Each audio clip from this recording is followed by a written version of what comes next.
Olá pessoal, mais uma vez aqui o professor Alisson Santos, falar um pouco sobre geografia. Hoje em especial vamos falar sobre a Ásia, certo? Sua população e cultura, tá pessoal? A Ásia, ela reúne aí mais da metade da população mundial, destacando aí, por exemplo, a Índia e a China como mais populosas, certo?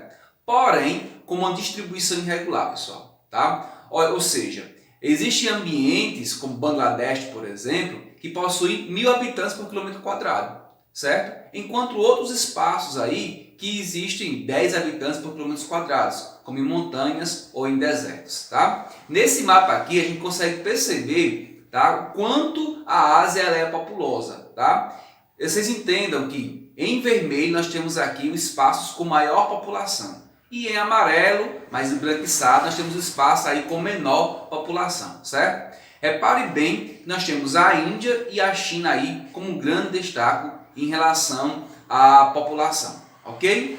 As políticas de controle de natalidade nesses espaços, como por exemplo a Índia, existem programas para interromper as mulheres na questão de esterilidade, certo? Torná-las estéreis, como cirurgias, certo? E na China, pessoal, por exemplo, é proibido os casais terem mais de um filho, exceto os casais que moravam nos espaços rurais, que poderiam ter até 2 filhos, caso o primeiro fosse uma mulher. Olha que curioso, né? Mas em 2015, lá na China, é permitido que todos os casais, independente se moram nos espaços urbanos ou rurais, possam ter até 2 filhos, ok? A Ásia, ela é marcada por grandes desigualdades socioeconômicas, tá? Tanto que em 2017, nós temos aí o Afeganistão, por exemplo, com 61% de analfabetos, ou o Paquistão com 42% de sua população analfabeta. Já o Japão, Coreia do Sul e Israel, nós temos quase 100% da população alfabetizada e com uma mão de obra bastante qualificada, certo?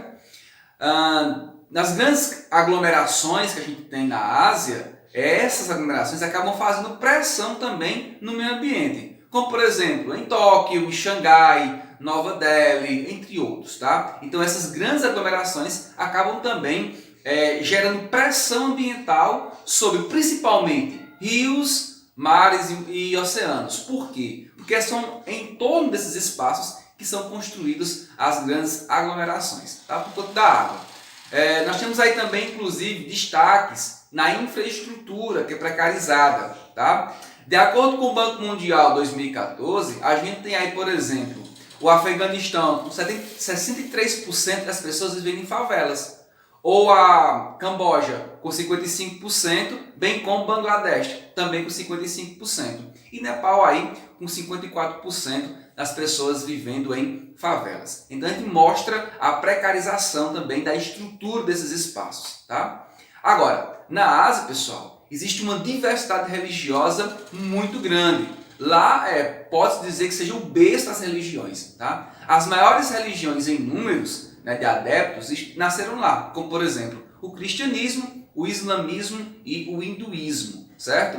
Mas existem outras religiões, como o budismo, shintoísmo e o judaísmo, tá? Para quem não sabe, o cristianismo é aqueles que acreditam em Jesus Cristo. O islamismo, aqueles que é criado por Maomé, certo? E tem o Alcorão como o seu livro sagrado, tá? O hinduísmo é uma religião politeísta, ou seja, acredita em vários deuses, que tem origem aí na Índia.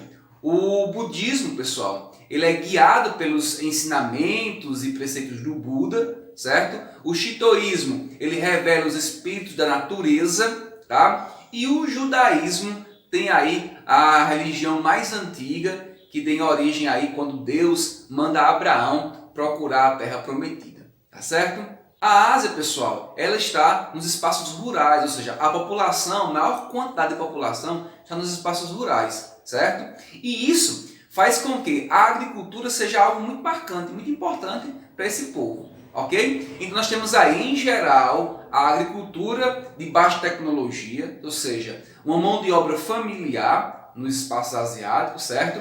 E para o consumo interno.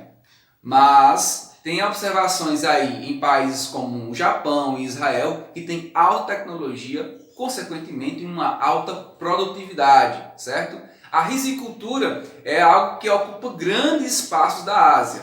Para quem não sabe, risicultura é o cultivo de arroz, ok? Se tratando de pecuária, nós temos aí a prática de forma extensiva, ou seja, cria os animais soltos, certo? A maior parte de subsistência, ou seja, os espaços para o próprio consumo, tá? E nós temos como bovinos, suínos, ovinos e bufalinos. São os animais mais criados nesses espaços, ok? Já a indústria asiática, nos últimos anos, vem crescendo bastante, com investimentos em especial em educação e em desenvolvimento tecnológico. O Japão se destaca aí como mais industrializado, seguido aí pela Coreia do Sul. A Índia também apresentou um crescimento bastante significativo, mas a China é quem se destaca, né, nos seus índices econômicos de crescimento.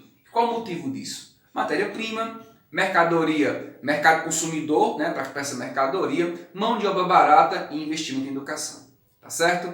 E é isso, pessoal. Ficamos aqui com mais uma aula do professor Alisson Santos. Falamos um pouco sobre a Ásia, população e cultura. Forte abraço e até a próxima.